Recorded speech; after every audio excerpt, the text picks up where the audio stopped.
Ladies and gentlemen, welcome to the Off the Glass Podcast.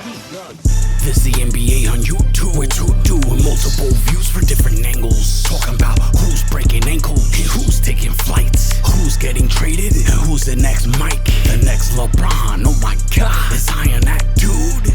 Or is he really just a fraud? Is he a bust? Let's redo the draft. Will the Knicks make the playoffs, or will they finish last? Is Miami hot, or is Jimmy Butler gas? Are the Wolves a real deal? Crying wolf cause their fate sealed. Our hot takes make you feel a certain way. And if you like what we're saying, subscribe and press play. He's heating up!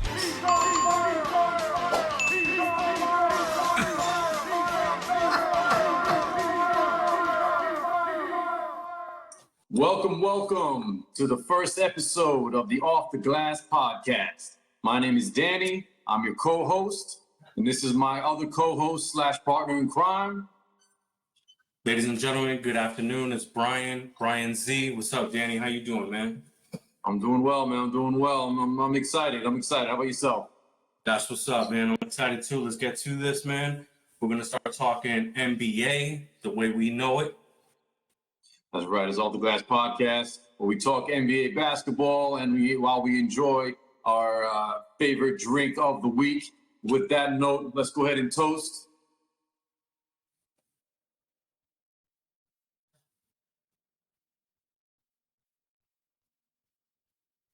Right now, I am drinking a good old Bullet bourbon, as you can see by the bottle. It's all done, so I'm going to be in the market for something new. Next show. Let me know what you're drinking. Yo, right now I'm drinking right here, Imperial IPA, Voodoo Ranger. Shout outs to that, 9%. This is what's up. It gets us open. 9%. Nice. Cheers. All right. Looks good.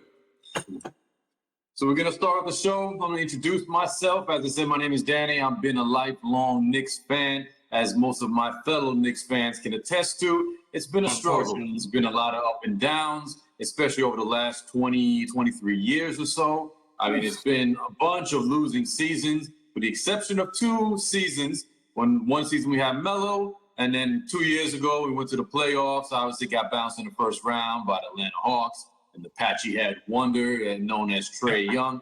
But I am excited for this upcoming season. I'm hoping that this season is going to be different. I am very excited, but I'll let you go ahead and introduce yourself and let me know what's going on your end. Ladies and gentlemen, Bryan Z, resident of Miami. Longtime Miami Heat fan, believe it or not, since 88, full-fledged Heat fan since 97, since Pat Riley sent that fax, came through, followed him, the man, liked his team building skills, his professional take on the game of basketball itself. So it's a good thing. We got 2 different perspectives that we're going to utilize at this moment. Right. All right, so like I said, New York Knicks, let me give you my keys to success for this upcoming season for the New York Knicks. Number one is we got to get back to that hardcore defense that we had going back 2 years ago. They kind of went away from that defense last year. That defense is really what sparked their whole offense. The takeaways led to that fast break offense, those fast breaks where people can shine like Obi Toppin, RJ Barrett. These dudes, they flourish in the open court. So that defense is going to be key to them, especially that 3-point line. The beginning of this season, they've kind of gotten away from that. They are trying. I see they're trying a lot harder to guard that 3, but man, I've been seeing a lot of open threes, especially with the most recent game against the Celtics. I mean, they were just hitting open threes like it was nobody's business. I mean, it was ridiculous. It was a tough ball game, but that 3-point line, man, that's today's NBA. They really gotta get out on that line and run them off the line. And I see when they do that, they cause these turnovers. They cause a lot of travel calls that happened last night against the Celtics, which I'm encouraged about. Number one, that 3-point defense is really what they got to get to. Number 2, I want to tell you right now, I'm really impressed by Jalen Brunson. I'm really excited by this dude. Wow. We finally have a true point guard on the New York Knicks. We've gone through so many point guards over the last 15 years. I mean, there hasn't been one point guard that started twice in a row in a season, except for Raymond Felton. And that was in the Melo days, son. I mean, that was like 8 years ago, even longer. I mean, it was ridiculous, and he wasn't a real true point guard. He was good, but no. But Jalen Brunson, I'll tell you right now, he to me, he's worth every penny of that large contract, man.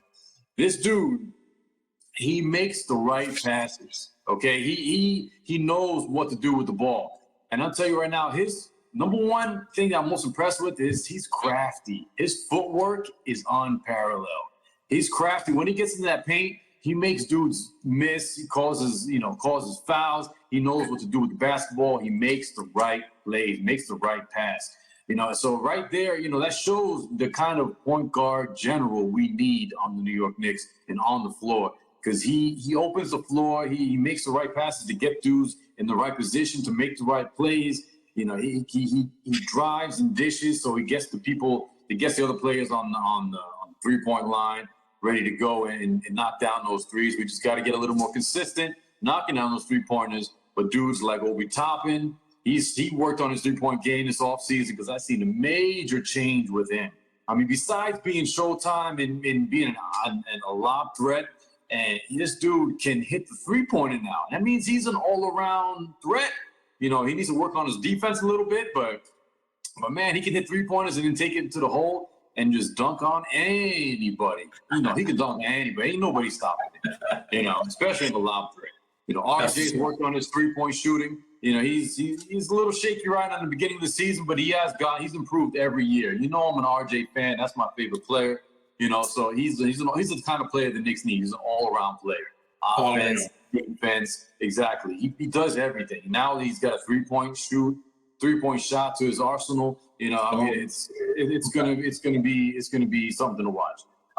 And my other point that I'm gonna say is Julius Randle. Listen, I love this dude's toughness, okay, but he makes some sloppy plays, man. There's some passes he just throws. He just lackadaisical with it. He'll just drop it off to somebody and not making a tough pass where it just gets stolen. I mean, come on, man. You gotta be aware of the dudes around you in this defense.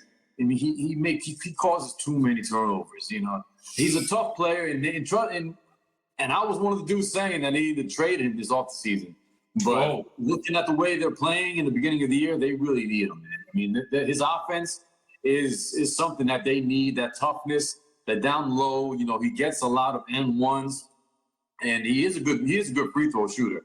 I mean, he has a little inconsistent, but he is a good free throw shooter. So it is something that the Knicks are going to need down the stretch. So those are I'm going to say those are my top three, along with the bench. The bench is actually the bench. I'm going to say the bench sometimes looks better than the damn starting five.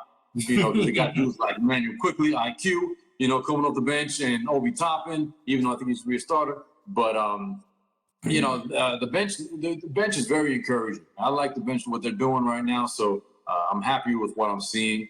They had a couple of good games, against the Grizzlies. They played really tough and went to overtime, against John Moran and them. So, I think it was a good first test for the Knicks. But, overall, I'm very happy with what I'm seeing right now. As long as they can stick to their game plan, and Thibs, make sure he plays those bench players, give them a little more start, give them a little more time on the court. I think they're gonna be, in well positioned going forward. Cheers to that. Cheers to that. Cheers. Boom. You know what's funny though? New York is a defensive-minded city. Let's say it's a defensive-minded city. We come from the nitty-gritty, right? We're all New Yorkers at the end of the day, no matter what kind of fans we are. At the end of the day, you guys have a great defensive-minded coach, right? Thibs.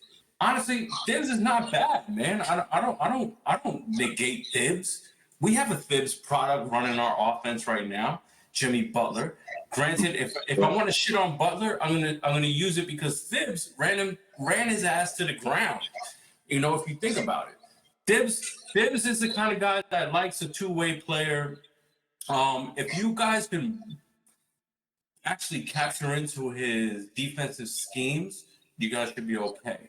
The biggest difference between the old Knicks from yesteryear, Pat Riley Knicks, and right now is defense. If you think about it, Yeah, of course. Defense wins championships. You know that shit.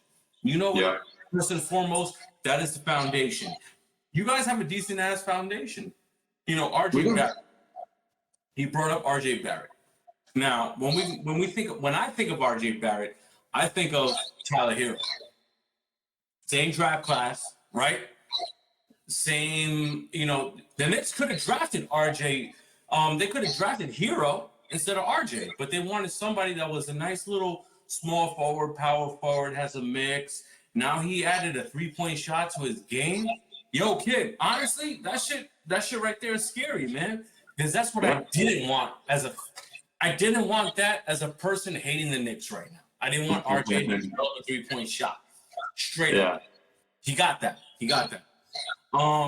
Brunson, honestly, Brunson is a great pickup, man. And what New York always needed was a good point guard. Somebody's that's going to set the offense. And, he's been doing it. Granted, you need a secondary scorer. Yeah. RJ's got that. But then you got Quickly. You got some other players out there that can do it. They have a good foundation, man. And I give you guys credit. I give you guys a lot of credit. Now, coming from my perspective, all right, my perspective is we're running it back. Do I agree 100% with running it back? Fuck no. No, they should have done some things. They should have done their power forward. They should have powered their center position.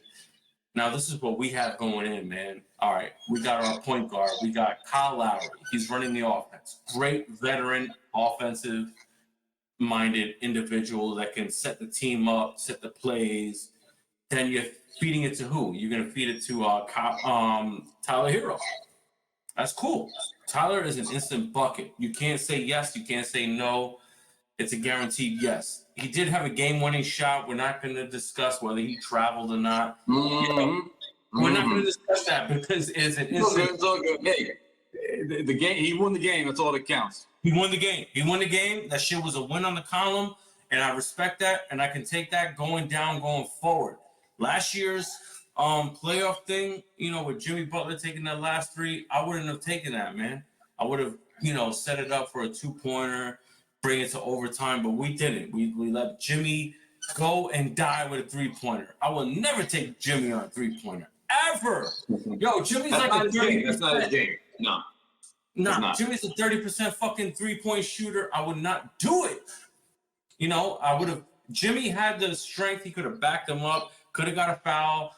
He's from that school. He could have got a foul charge. That's fine. Bring it to the free throw. Bring it to overtime. We would have clamped up. That's cool. Now you have who? Who's your small forward going forward? Jimmy Butler. Yes, I'll take Jimmy as a small forward. Power forward, Caleb Martin. I don't know, man. Damn, I don't know, man. You know what the problem is, Danny? You know what the problem is? Spoelstra, because he's taking that lead from Pat Riley. Pat Riley doesn't like playing rookies, man. We drafted a guy that Nikola Jovic, we could have developed him. They're not developing him at all. They want to send him to the G League. They want to get him his reps and shit like that. We got Dedmon as a fucking center. We got Bam as a full center. He's really a power forward. But he's an undersized center. You can't have Bam as your center. It's just not gonna work out. It shit didn't work with Alonzo Mourning as your full-time center, right? Well, he had his time, but they couldn't push him off. He had his time. But Bam is an undersized center. He's a power forward. Feed it to Yurt. Yurt is hurt right now. They want to bring him out slowly. That's cool. But play your rookies, man. Orlando's playing their rookie. They're playing by. You got the number 1 pick. I mean, if you're not gonna play your number 1 pick, what are you doing over there? But the problem is this, man. All right, look. Jovic, they want to send him to the G League. They want to get him some little man reps here and there. Really? Yeah, I don't agree with that, man. There was some high praise for that dude, and especially coming from you. Now he's destined for the G League. We had him dangling out there for KD. Nobody wanted to touch him. Brooklyn didn't want to touch him. The Suns didn't want to touch him for Ayton. All right, cool. If we're going to stick with the guy, play the guy. Don't put him in the G League to get some reps. This kid's been getting reps since he was 14 years old. He can shoot. He can post up. He can do his things. I disagree with what they're doing. Number 1. Okay, and then that speaks to their record right now because I can see that they're not doing well. They're not doing well right now because honestly, I don't even want to watch their games, man, because we're getting out rebounded by everybody. You know, Hey, Miles listen, Turner. it's like the Knicks, man. You know, sometimes it's a struggle just to watch their games, man. When they go, 6-7 minutes without a damn basket, it's like, what the hell are y'all doing on the court? What are y'all Tibbs, I doing? mean, come on, let's mix it up a little bit. Which credit to Tibbs, he has mixed up the lineups just a bit. I seen him put Obi in with Jalen Brunson, while Randall's on the floor, because usually it's either Randall or Toppin on the floor. So I seen them play together, which I think opens the floor a little bit because you got Obi coming on the way. A little bit. You got Randall down low.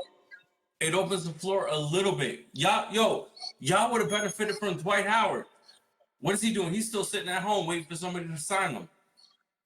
Well, with Dwight Howard, what are we gonna do with Dwight Howard? We got a couple of young players, right? Okay, so let me talk about the Knicks centers right now. So we got Mitchell Robinson, who I love. He just got an extension this year. Mitchell Robinson, right? You gotta develop.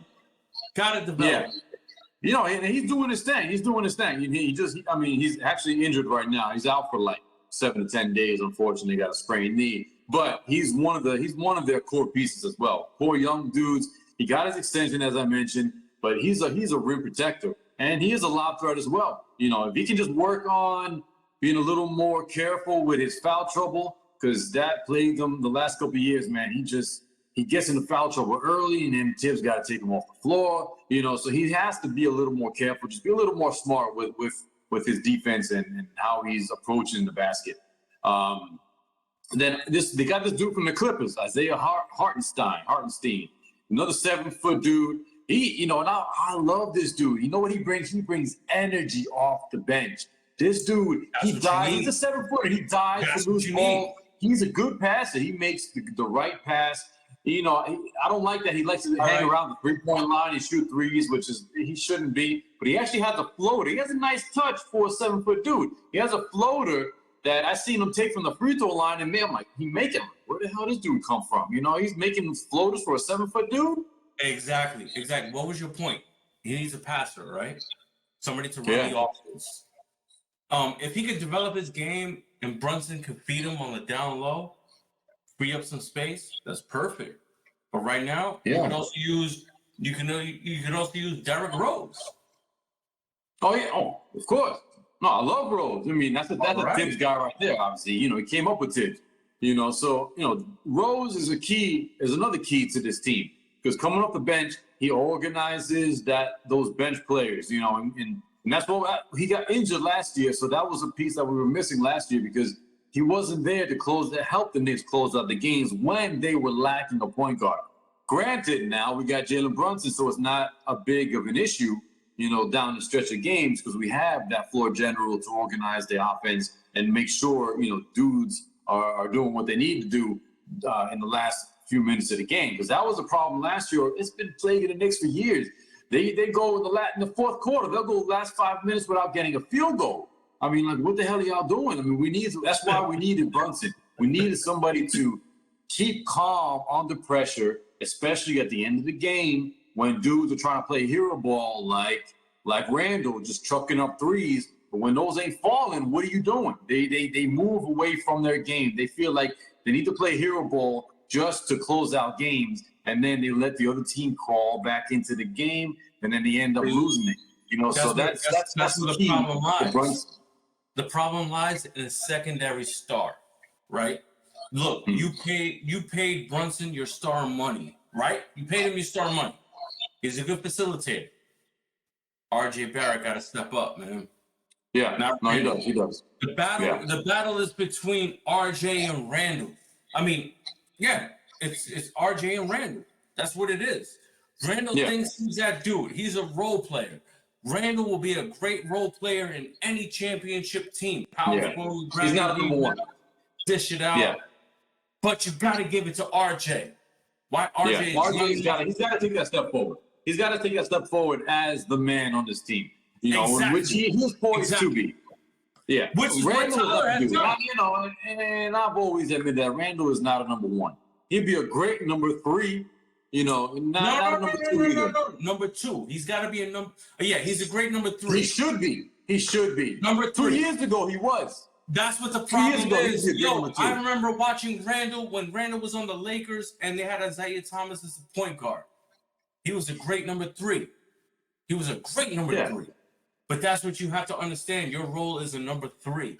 If he's trying to be, honestly, if he's trying to be, I hate to bring his name up, man. Old time Nick. I hate to bring his name up, but if he's gonna try to be a Melo, it's not gonna happen, kid. No. That's not his game, you know. And but he wants to be that. But he was, you know, he struggled. He struggled a lot. You know, with Melo, the team, Melo didn't have the defense. Didn't have any supporting pieces. Randall has the supporting pieces right now. You know, they can be a really good team and a playoff threat as long as they can play together. Randall needs to stop acting like he's a damn point guard because that's not his role. I hate when they try to run the offense through Randall. He should not be touching the ball, bring it in the back in the front court. 0, 0, 0. He needs to learn his role. That's the problem. And granted, and with a little credit to Randall, he's learning that because right now, you know, Brunson is bringing up the ball for the most part. Even though I see Randall trying to, you know, sneak it in a little bit, you know, a couple times, you know, a game and bring up the ball, but that's just not a game. That's not what you need to be doing, Randall. Correct. Put your ass in the paint or, you know, roll out to the three-point line when Brunson drives to the paint. Let him dish it out to you because that's what he's good at. You know, Brunson will make dudes miss, man. He makes them, you know, he's got like almost that Wade type of pump fake. You know, he'll make dudes jump and get that and one going or that craftiness and get to the hole. You know, that's what I'm loving about Brunson right now. But, you know, the team as a whole, you know, I think they're really playing well. And, you know, they got some things to work on, but, you know, going forward, I think they'll do well. But let's get back to your Heat. All right. So, like I told you, Caleb Martin is an undersized power forward. He wanted to be the 4. But, dude, you're not that big. I don't care who you bully, who you want to throw into the stands, right? Come on, man. That shit is not it's not conducive towards winning. You understand? Like, okay, yes, you have Jimmy backing you up, you have UD backing you up, but you're not that big. You got to throw the right people in the right positions. We need Yurtsevin to come back, play that center position. Forget Dedmon. Dedmon, honestly, second unit at most. At most. You can't have him. He's not a starter. No, nowhere near a starter. No. Bam is not a starting center. You can't throw him as your starting center. No. You have Jimmy as your small forward. You have Bam as your power forward. You have Yurt. Develop Yurt. I understand he's hurt. I understand they want to take their time with him. That's cool. Take your time. But you cannot bench your rookies and the people that are your future and have them sitting on the bench rotting. And that's Pat Riley's fault for throwing it onto Spoelstra. And that's the shit that I really am personally upset about. You can't do that. Right. No, you can't. And you know what? One thing I've noticed is that, so correct me if I'm wrong, but Hero is starting this year. He's starting this year. Yeah. But, so he's coming to his own, Danny. He's coming to his own. The dude is a bucket. The dude can score. Granted, you have to take his defensive deficiencies and throw it out. Let Butler and Bam cover his defensive deficiencies. He's a lot better than Duncan Robinson. The guy can dribble. Oh, yeah. Oh, 100%. He can make his own shot. We saw that he can make his own shot. Now, granted, he shitted on that shot against the Pacers. Why? Because they wanted to go for a win instead of going for a 2 and going for overtime. Hero ball. He's trying to Hero ball. Hero ball. Pun intended. Pun intended. I'll take it. Because I've seen him make some tough-ass shots. Fuck it. I'll live and die with him. That's cool. But you cannot do it when there's bigger people on the roster and there's other parameters that are set in place. I'm not living by that, man. No way. Do you think that the fact that Hero is starting is reflecting on the Heat's current record? No. Right now. No, not at all. What's reflecting on the current record is their lack of size and the lack of promoting individuals that are sitting at the end of that bench that can be utilized. But the lack of size was evident last year. The lack of size was evident last year until we drafted Jovic. This dude is almost 7 foot. What is he like? He's like that unicorn. Who was that unicorn that was on the Knicks that the Knicks let go to Dallas? Yeah. All right. Porzingis, who's now on the Wizards after a couple of knee surgeries later. This guy hasn't had knee surgeries. He's been playing. He can shoot. He can do his thing. You can mask the kid. Mask the kid. I seen it on preseason, man. You know, this guy can do with 20 and 10 easily. Easily. He can facilitate. I mean, come on, man. You can have Gabe Vincent in there. It doesn't matter who your point guard is, but you need to have a big man that knows his role, but they're not utilizing him. They rather utilize Devin. And sending him to the G League is, I mean, that's not the answer, man. I mean, right now, the Heat, the way they're playing right now, they need that size. Especially when you go up against people like the 76ers or the Nuggets, anybody with a big center. I mean, Devin is not that dude. You know, he's a good dude to come off the bench, but he's not a starter. He's not. So that dude should not be starting. Work as a turnover-prone individual. I need somebody to catch and shoot. I don't care if he's shooting over the three-point line. He has a high stroke. He can do it, gang. But come on, don't do that. Don't do that. Yeah, no, I'm a fan of Jimmy Butler. You know, I love, and I mean that's my type of dude. You know, he plays defense. He plays hard-nosed ball. I mean, he's basically, RJ. RJ took his game from Jimmy, from what I can see. You know, I mean, besides three-point shooting, but the hard-nosed defense, driving to the basket, learning how to get that and one. You know, he took his game, what it seems like, from Jimmy. So, you're saying that RJ is Jimmy Light? He's Jimmy Light. He's Jimmy Light. He's not there yet. Wait. Under the same coaching mechanism? Of course. Wow, kid. Come on, man. RJ, come on. Their games are so similar. Damn. Jimmy is not a good three-point shooter. RJ is not a good three-point shooter, but he's improving on that. They both play very tough defense. We can agree on that. Obviously, Jimmy is you bring an interesting thing. All right, RJ, right? RJ is a Jimmy Light. Does RJ, after years in the league, can he develop the personality that Jimmy has to say "fuck you" and take over a team and say "kiss my ass"? I'm going to stop you on both ends. Yes. He can. Wow. He can develop that. He's not. Listen, he's not going to be as tough as Jimmy. Yo, time out. That's a drink. Word. Okay. Then you know what? I used to shit on RJ. For being too fucking soft.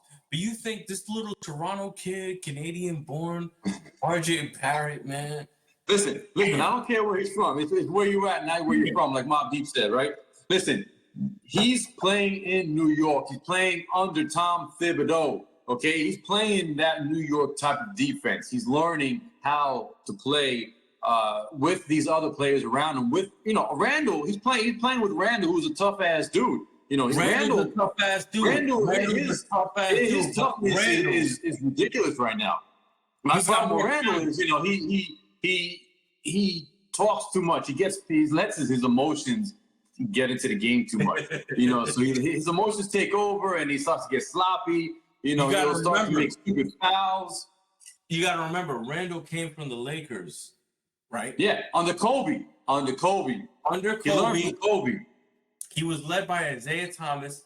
Dude, I had floor seats to watch Randall play, and Randall took over the game and dominated. I guess when we were playing with the Lakers, you mean? Yeah. They dominated. Right. I left the game in the third quarter because I didn't want to see Randall no more. Get out of here. Which reminds me, we're gonna go to the Knicks and Heat game in March when they come down. Just so you know. Oh yeah. No. That's a definite. We're gonna do a whole show on that. Because believe it or not, whether we are the 5 and 6 seed going, this is the future, and the Knicks are a good barometer test for how it's gonna go going forward. I don't see Atlanta being a Knicks. No, fuck Atlanta. Fuck that. No, fuck Atlanta. Even though they beat them this last game, but the Knicks, they I don't even want to talk about that game, but they were up by like 20-something points in the second quarter. In the second half, they just let it go slowly by slowly. It was horrible. It was horrible, man. Right? It would piss me off.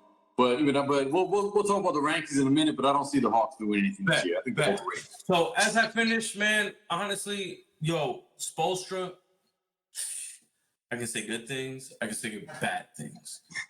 You know what? Let me talk shit. Bad things.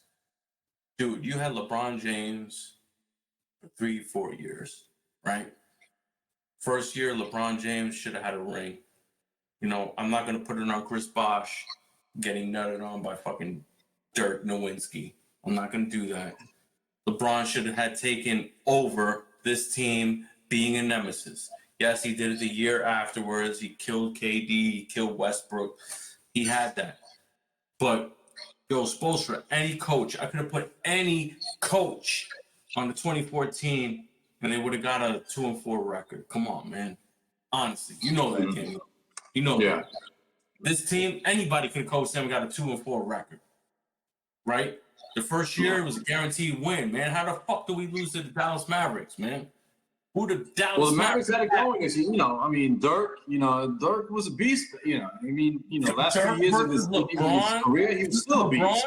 Peak LeBron, you're gonna put Dirk. You're gonna put Dirk. They were learning to play together. Him and Wade, they didn't know what to do because they didn't know who was going to take over. From the beginning, Wade should have been like, "Listen, it's your team. You know, take over." But the problem is, we had a 13-game winning streak.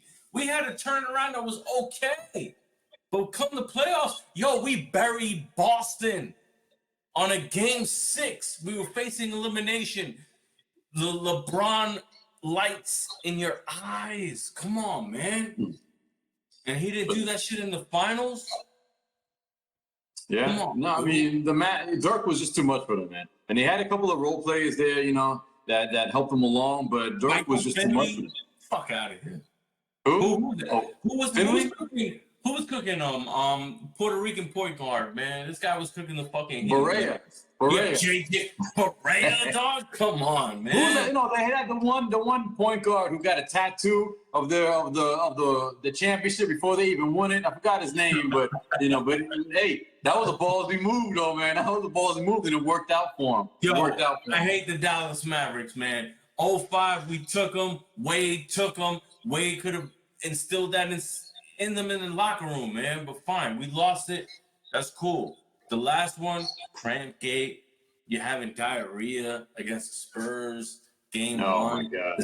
The stadium was too hot. Come on, dude. I don't want to hear a bunch of nonsense, man. A bunch of nonsense. It should have been 3 out of 4, man. 3 out of 4. Yeah, they should have. They should have been winning every year with a team like that. I mean, there was really no excuse. LeBron should never went back to Cleveland. Forget Kawhi. Kyrie. We had situations that it didn't go in place because Pat Riley didn't want to bend to LeBron's demands and put the people that he wanted in. And I understand that. Who was our best defense going into that next season to sign LeBron? You know who it was, Danny? You know who that shit was? It's fucked up. You know who it was? It was this white guy, man. What was his name, man? Fuck. Damn, dude. Going on what year? Our greatest signing post LeBron, we had damn, man. He was kind of like a Gordon Hayward, man. Fuck. I forget his name because that's how irrelevant he is. Oh, yeah. Forget it. Who knows? They didn't do nothing. It was Josh McRoberts. They wanted to sign McBuckets. They wanted to sign McBuckets as the replacement to say, here's the guy that we're going to throw you to win a guaranteed championship. Fuck out of here. So what they did when they lost LeBron, they signed Luol Deng. Come on, man. That's right. I remember that. From Chicago. But, he had his time in Chicago, playing with Rose and them, and Jimmy. I would have had Luol Deng regardless with LeBron James. We would have had a chip. Honestly. Yeah. But it fell apart. Once LeBron left, it fell apart. I mean, where we going? So my thing is, I'm really upset personally that we ran it back. We had situations where we could have got Kyrie, we could have had KD, we could have had fucking Mitchell, Spider. None of these dudes, man. Everybody was attached to the Heat. We didn't sign nobody. Yeah, don't even talk about Mitchell. Jesus. This is the fate that we're gonna go forward with. Now, Mitchell, look at Cleveland. 2nd seed. Look at these dudes, man. They're blowing up. And in the playoff contention, honestly, I know we're gonna speak about this, but I take the fucking Cavs over the Bucks. Easily. I don't know about that. We'll talk about that in a minute. Deeper But I bench. want to touch Deeper on bench. Mitchell. Deeper I want to bench. touch on Mitchell though because, man, yeah, the No, Knicks. Donovan Mitchell. Yeah, I saw Donovan Mitchell play personally, man.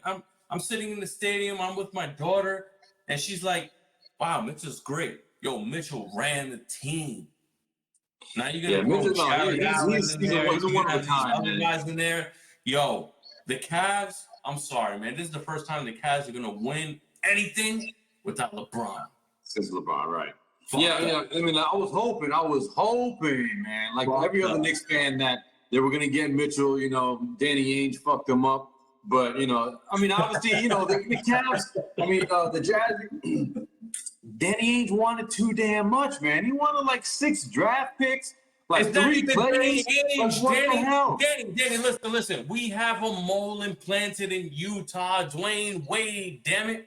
And we still couldn't get Mitchell. Exactly. You're going to tell me we still couldn't get Mitchell? I would have gave you Duncan Robinson and any half-assed fucking person on But the Heat, the problem with the Heat is they didn't have enough draft capital to get Mitchell. The Knicks did.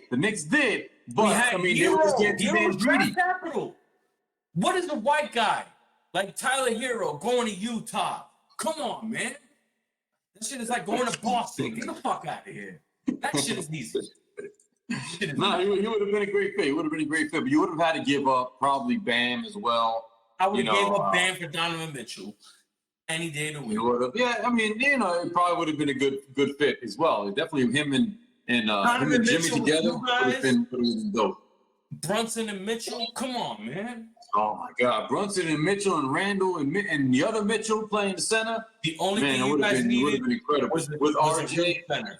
You would have needed a real center, and then who would have came in that situation? What center was just recently picked off, cherry picked? The guy from Brooklyn. Gobert.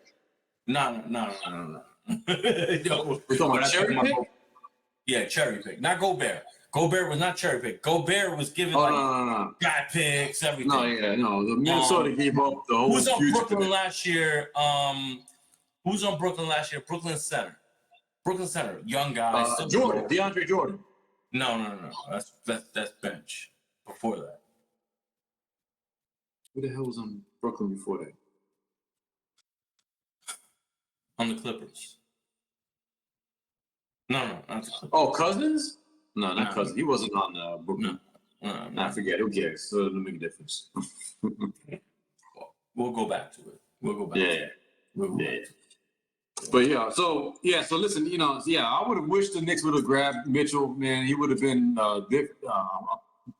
difference maker for this team, man. What you guys They need? didn't want to give up Grimes, which I understand. I would have given up Grimes and a bag of chips. Looking back, I would have given dude up. I wouldn't give up RJ. I know they kind of want RJ. RJ's a cornerstone. I wouldn't give up RJ. But Grimes, he has great potential, and I want to say this right now. As I told you a couple of weeks ago, Quentin Grimes would replace Evan Fournier in the starting lineup, and my prediction came true. This past week, he started over Fournier. Granted, he got into foul trouble early, so they had to bench him real quick. But I think this is a 3-and-D player. He's like in his second year, I believe. He has great potential. And I think Fournier is better coming off the bench because his defense is disgusting. He can't play defense for worth a damn. Grimes is a 3-and-D player. Check this out, though. During that specific time that everybody was talking about Donovan Mitchell. Donovan Mitchell was training with Bam in Miami, right? Donovan Mitchell personally said, he put this in on IG, he tweeted this, right? Oh, I was practicing with Bam because I thought I was going to the Heat, right? That's really? That's fucked up. He was also saying he thought he was going to the Knicks because... He thought he was going to Miami because he's been practicing with Bam. Both, though, because he was saying the same shit about going to the Knicks.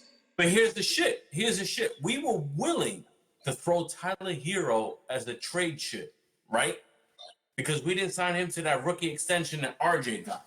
We were holding back on that rookie extension, saying, fuck that. We picked number 13. You're going to have him, Tyler Hero. They didn't budge on that.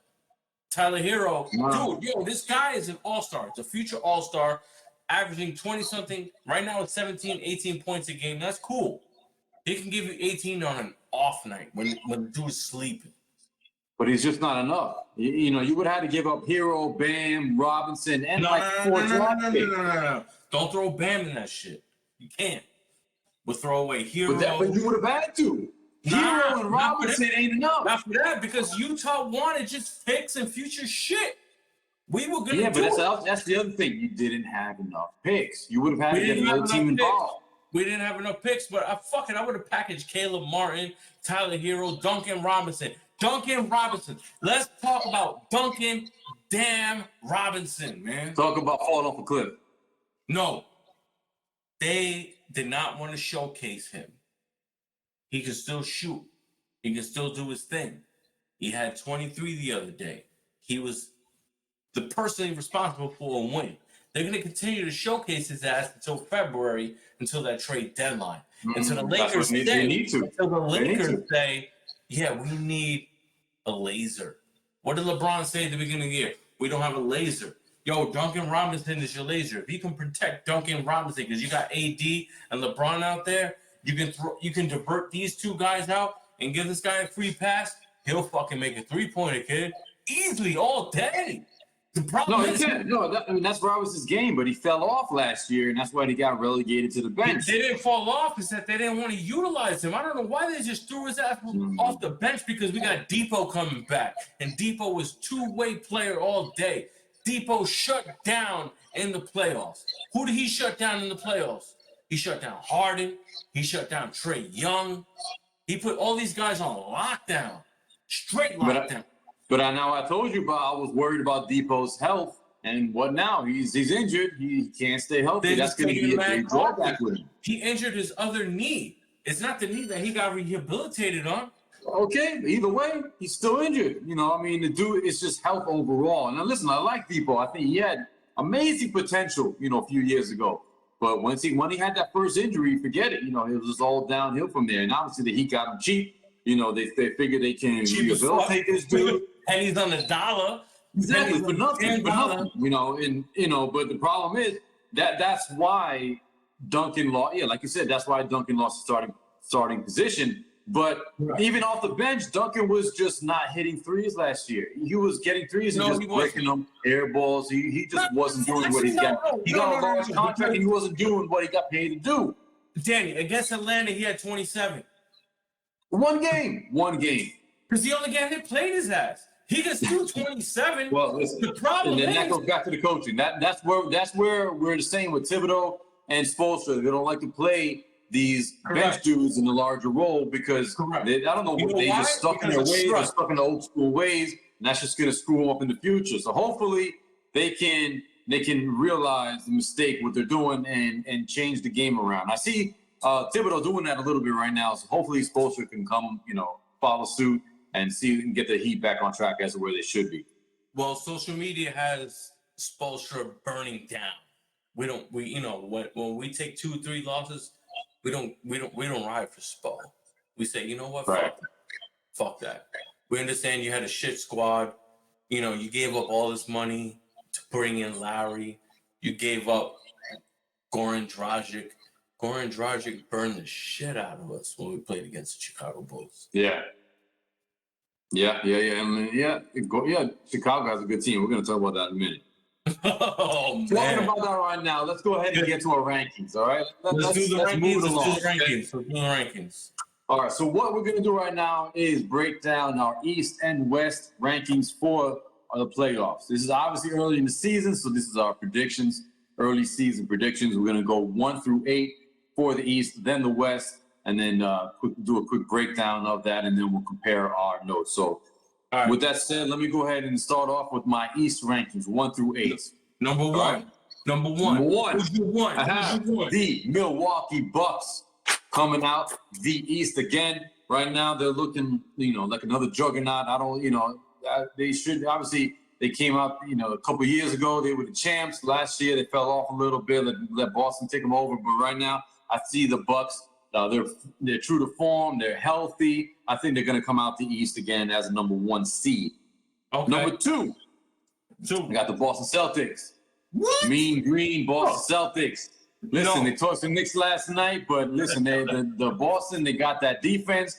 Jalen Brown, they got Tatum shooting threes. Like, this dude just shoots threes over anybody, man. And even with a hand in his face, he just can't miss. Come on. Really, dog? So listen, we'll talk about it in a second, but listen, Boston, trust me, Boston, Marcus Smart, that's my type of dude.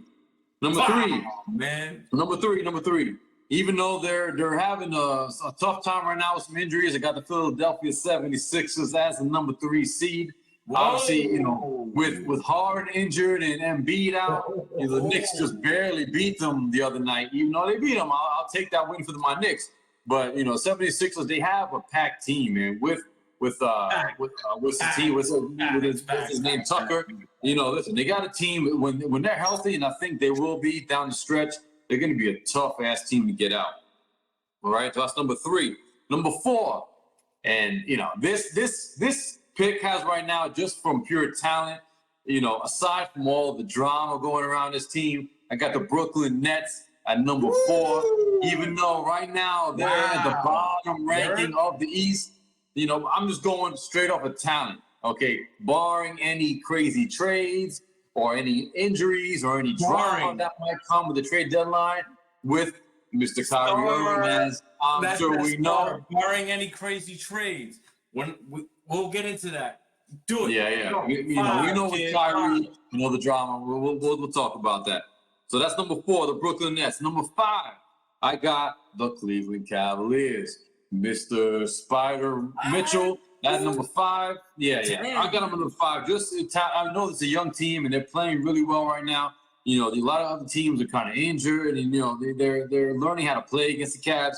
The Cavs are a young team, they have a lot of talent on the team. I don't think they'll really get any higher than number 5. Right now they're like number 2, but they've played some. They're playing good ball right now, but I don't think they'll be able to sustain that. So that's number 5. Number 6, I got the Chicago Bulls. They're playing some really good ball right now. They have a full team. Well, they actually ball ain't even playing right now. So once Lonzo gets healthy, once he gets healthy and comes back, I think they're gonna be able to step it up another notch. Because right now they're playing well without him. So I think they're gonna be a team to reckon with coming down the stretch. Number 7, I got your Miami Heat. Even though they're not playing well right now, I think the way the Heat are in their culture, they're going to be able to get up there, move up a couple of slots. But right now, I got them finishing the season at number 7. Number 8, I got my New York Knicks, because I wouldn't be a Knicks fan if I didn't say they at least make the playoffs, make some kind of playing round or something. Right now, they're struggling a little bit. They got some good games, some off games, but at the end of the season, I think they'll be able to make at least number 8 seed. I think they'll be able to get there, maybe even a higher seed, but we'll see how it goes. But I'm gonna leave them on that number 8, being able to sneak into the playoff round, but at least get into that last spot. So that's my number 1 through 8. Go ahead, let me hear yours. All right, number 1. Regular season team, Milwaukee. Right? Mm-hmm. Milwaukee has regular season team. That's cool. Giannis, Drew Holiday. You guys added up. That's cool. We're going to test you guys in the playoffs. 7-game series. But you guys will have home court advantage. That's number 1. Right? Mm-hmm. Number 2, I'm not going to go with Boston. Who you got? I'm going to go with Cleveland, man. Okay. You know why? You're going off early season success. Donovan Mitchell's not young. He brings experience. Jared Allen, Gerald Levert. You got these guys. They can take it. They'll take a series. They'll take several series. It's possible. That's I still think they need to prove themselves a little bit, but it's a hard-ass team to beat. Yeah. Number 3, all right, Boston. Okay. Jaylen Brown, Jason Tatum. They're a decent number 3 team. Don't matter who is coached by. It doesn't have to be Udoka. It can be anybody. It could be Brad Stevens coming down from the executive office. That's a number 3 team. They should not have been in the playoffs. I mean, they should not have been in the finals last year. That's an aberration. That's cool. They stood the test of time. I'll give them a 3. Straight 3. Number 4, this is where things go with the Philadelphia regular season team. Okay. Maurice Maxey, Joel Embiid, James Harden. He's going to be back after a month. Maxey's going to take time. He's going to score the points. He's going to blend with Embiid. They're going to be a good, dope-ass team. Yo, Harden is going to learn. Harden is going to learn after all of this. Yo, just facilitate. I got a scorer in Maxey. Maxey got it. Maxey Embiid. Tucker, great addition. Great locker room. You know, that's straightforward. And throw in Harris, you know, I mean, it's a pretty solid 5. Number 5, I'm going to take Miami, man. Okay. You got high hopes for your team. I got you. Got high hopes, man, because at the end of the day, even if we don't upgrade, we still got enough because we have enough. Jimmy Butler's going to do his thing. We got Kyle Lowry doing his thing. Tyler Hero stepping up. Bam is going to be consistent. That's a dope-ass 5. Number 6, Chicago Bulls. All right, so we got the Bulls are the same. Okay. Yep. Chicago Bulls, number 6. Number 7, Brooklyn Nets. Regardless, they trade Kyrie. That's cool. They keep KD. Whatever. That's going to be a consistent number 17. Number 8, I do have the Knicks. They're squeezing up. They're squeezing up. They can beat Washington. I don't have Washington. Fuck Atlanta. Atlanta's not going to make it on the long haul. This is an 82-game long series marathon. I don't see them doing it. That's a play-in team. They're going to get played out during the play-in. I hear you. Amen to that. Yep. All right, so we're not too far off. A little differences here and there. Now, but overall, not too far off. The West Coast, kid. Now, what's up with the West Coast? Let's go to the West. Okay. For my West rankings, early season rankings, I got number 1. Even though they're having a real tough time right now, I'm going to give it to the Warriors just because they got that pedigree. I think I'm going to give it to the Warriors. Yes. Listen, they're struggling right now, especially as a road team. But, I think they'll get it together. They're learning, to bring Wiseman into the mix, learn how to play with the big dude. So I think eventually they're gonna learn how to get it back together because they have that championship pedigree. They know how to play with each other. So getting these young dudes like Poole and obviously Poole and Green, that early season strife between the two of them, I think played a big role. Even though they're trying to act like there was none, got snuffed the hell out. Green, man. That was rough, bro. That was rough. But I'm gonna give it to the Warriors. I think they'll pull it out. I think they'll end up as number 1 seed. Okay. Number two, I'm gonna give it to the Minnesota Timberwolves. Word? With that squad that they got, with Gobert and the rest of these young dudes they got, Karl Anthony Towns. I think they're playing really well right now. I think they with the two towers they got there, man. You got Towns playing on the 3-point line. You got Gobert locking down the middle. You got a couple of dudes just playing really well. I think they're gonna take the number 2 spot. Number three, I'm gonna go with the Memphis Grizzlies and Mr. High Flyer, Mr. Showtime, Ja Morant. Morant, baby. As we can agree, he is the face of the NBA right now. This dude is just Showtime. Everything he do is smooth, behind the back, with the passes, the dunking over anybody. This dude is just outrageous right now the way he plays. And I was actually surprised my Knicks actually were able to play them pretty well. But I'm gonna give the Grizzlies a number 3 seed. With Ja is gonna take them, a little further this year. He got hurt in the playoffs last year, so that kind of hindered him, of course. But I think they're going to end up with the number 3 seed before the playoffs start. Okay. Number 4, I'm going to go with the Phoenix Suns. Woo! Phoenix Suns. I moved them up because they're playing better right now. I thought they were going to play worse in the beginning of the season, but right now they're playing really well. They still got their core dudes intact.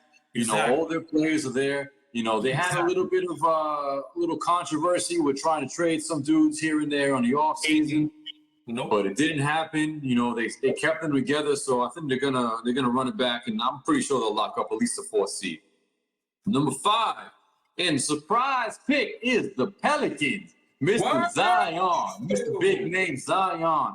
As long as he can stay healthy, and keep that damn weight down, you know, and stay in shape. And stay healthy that's the key. Obviously, everybody knows. As long as he can stay in shape, he will be healthy. Because he needs to shed some of those pounds, because he just throws way too much weight around. But as lead he can be, you know, throwing that weight around is just going to be a problem. So I think they're playing really well. I think the Pelicans will be at least a number 5 seed. Okay. Number 6, and the return of the what's his name? When the Clippers, I'm going to give the Clippers number 6. What's his name again? Kawhi Leonard. I keep forgetting his name because I haven't seen this dude in like 4 years. I forget his name. I forget he even played in the NBA. Yeah. Kawhi Leonard, you know, with Kawhi Leonard being back, you know, they're trying to ease him into it a little bit, you know, because he's been injured. So we gotta be careful with this dude. But I think the Clippers, you know, they got a solid team with him back. So I think they'll at least lock up the number 6 seed. Agreed. Sleeper. Number 7. Right. Number 7, I'm going to give it to the Mavs. Luka Magic. You know, this dude, I think he's going to carry them. So at least number 7 seed. He was, you know, last year they had a nice run in the playoffs.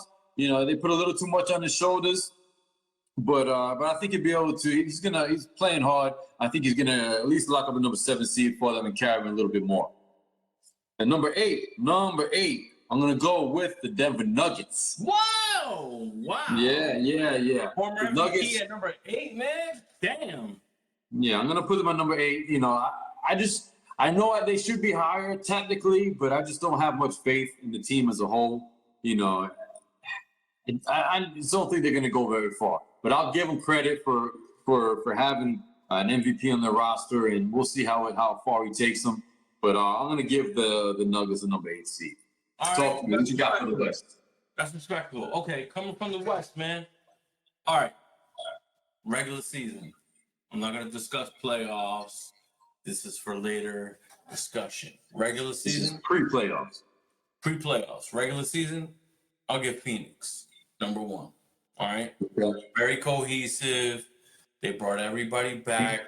DeAndre Ayton's doing his thing. Chris Paul, Devin Booker. All right, regular season, you guys can have that. Eat your cake. Number 2, Golden State.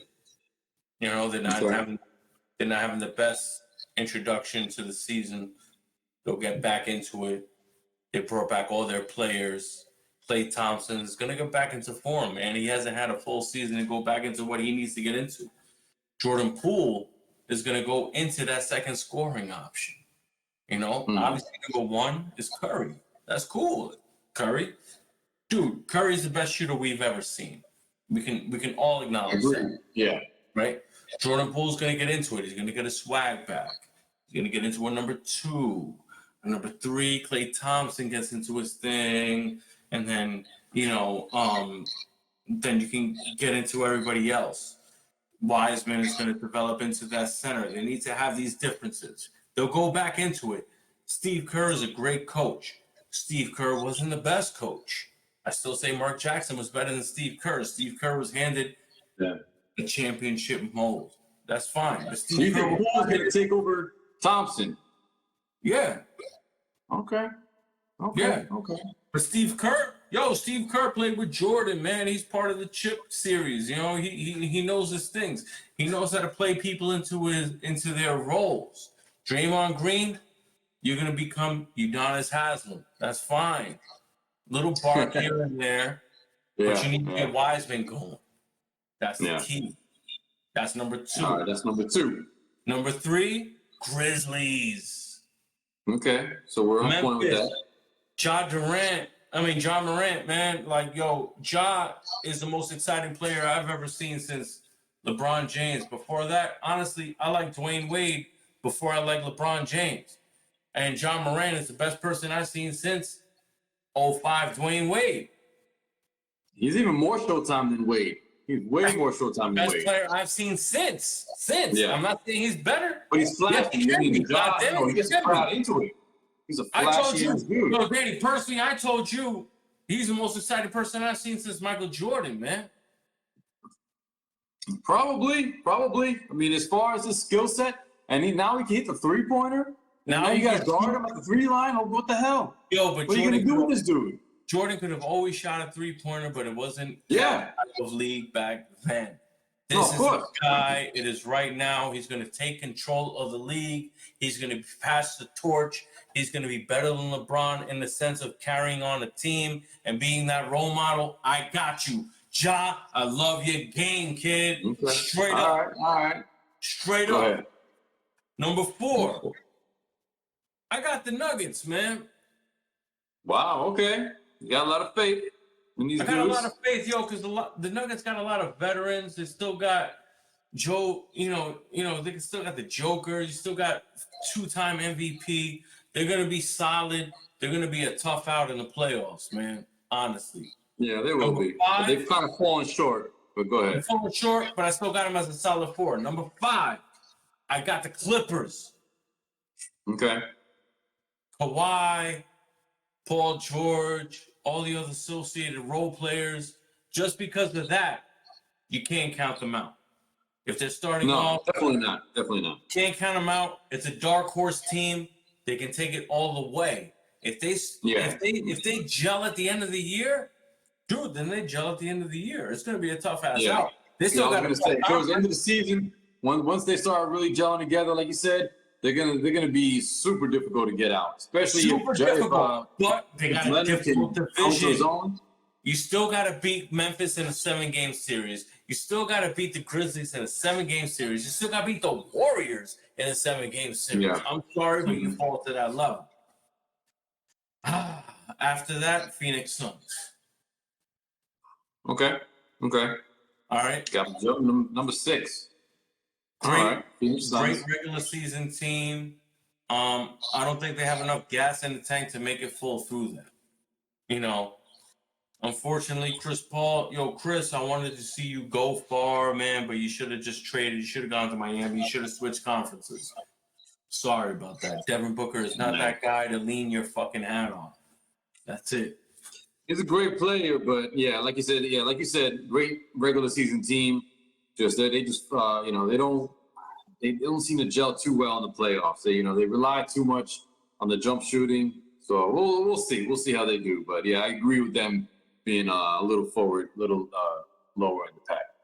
Number 7, the Dallas Mavericks. Okay, we got them both the same. Any team that is ran by Luka Doncic, Luka's been playing with these guys since he was 14 years old. He does things on the court that Nowinski hasn't done. He's like a LeBron James in the sense that he has the same skill level. He's a triple-double machine. You throw the offense to him, it's an unpredictable game. He can throw that shit. You can bet against him, but you're gonna lose money, man, because he'll make you lose your money. You feel me? Yeah. I hear you. That's number 7. We got number 8. Zion Williamson and the Pelicans. Man, you got to move in number 8. Here's the thing, though. What they're playing right now? It's a tough-ass conference, man.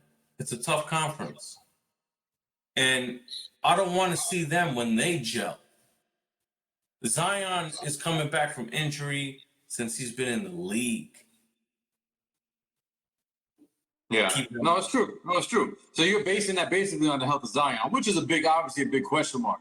The health of Zion. If Zion can stay consistent, stay healthy, that is not an AFC that I ever want to play. No, hell no. Yeah. No, they can be anywhere 1 to 8 if Zion can be healthy for the whole season. That's the big question mark. But obviously we both have them fairly low because of that. That is not a team that I want to take on a stretch because who do you have that is going to guard Zion? LeBron could barely do it.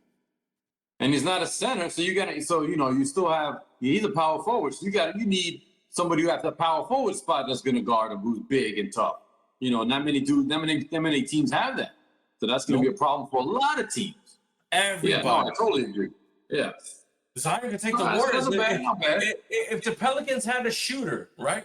Let's say the Pelicans took on honestly, let's say the Pelicans took on a contract like Duncan Robinson. Hmm. I wouldn't play them against the Warriors, man. Yeah, and they had Reddick, but he ended up retiring and everything. But they have a good team. They have a really good team. But unfortunately, we'll see. That's the whole thing. Obviously, the way the Pelicans go, the way Zion goes. So we'll see how that plays out.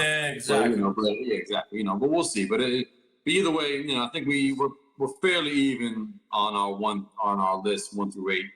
We'll see how the season goes. But I think it shapes up to be a really interesting season, especially with both of our teams, the Heat and the Knicks. See how they roll. It's going to be a lot of ups and downs, especially with my Knicks. But I have a lot of there's light at the end of the tunnel, and I think they're gonna come out this definitely a playoff seed. I'm hoping for better, but as far as a play-in seed, but I think they will make one of those final playoff spots as long as they can continue to work at it and cut down on the turnovers and learn how to gel together, especially when Thibodeau works in those bench players with the starting players and start mixing up those lineups and see how Quentin Grimes comes into his own and gets off the bench. We'll see how it goes, but I'm definitely happy with the outlook on the Knicks and what we have to come this season. Agreed. A lot of these teams don't want to play the Knicks in a 7-game series, or 5 games, regardless. Yeah. As a play-in, no. If I was the Atlanta Hawks, I'm sorry, man. Yeah, we're not going to have a repeat of last season. It's not going to happen. Or the season before, sorry. Trae Young is going to have to guard Brunson the whole entire way through. Yeah, and he can. Brunson is too strong for Trae. He's too strong, too crafty for him. Agreed. Yeah. Agreed. Now their power forward, they're gonna have a tough time. You got RJ, and then you still have Julius Randle. It's a tough series. It's gonna be a long one. That can go to 7 games, man. You could. It can go far. It can go far. Hey, listen, the Knicks have been playing some of these top teams really tough. The Grizzlies, the Celtics, they played them tough. The Bucks, they stuck with them for like 2.5 quarters, and then the Bucks started pulling away. They just couldn't stop. They just couldn't stop them. They just had too many weapons. But they hung tough, man. And I'm really excited about that. And I appreciate how they're trying to come back to this defense and get quick with defense. Try to run out to that 3-point line, but they still have some work to do on that end. So we'll see how that goes. The Heat. I think your team. I think they'll get it going. Jimmy's he'll get them in line. And Hero, starting. I don't know. I think he was better coming off the bench to kind of jumpstart that bench group. But we'll see how he does, in long term as a starter. But the Heat have the team in place. They just need to do what they've been doing for the last couple of years. So we'll see how that goes with them. Agreed. Full agree. That's what's up, man. That wraps up pretty much our predictions on this. Long distance prediction is what we would call it. Yeah, it's early season. We'll see how the season progresses. But I think we'll go ahead and wrap it up there. Episode 1 of the Off the Glass podcast. Thank you for joining us. Once again, my name is Danny, and this is my co-host, Bryan Z. What's up, everybody? Peace out. We're going to end it off with a nice cheers. Actually, finished my drink. Done. All right. Good. Till next time, folks. Peace. Now.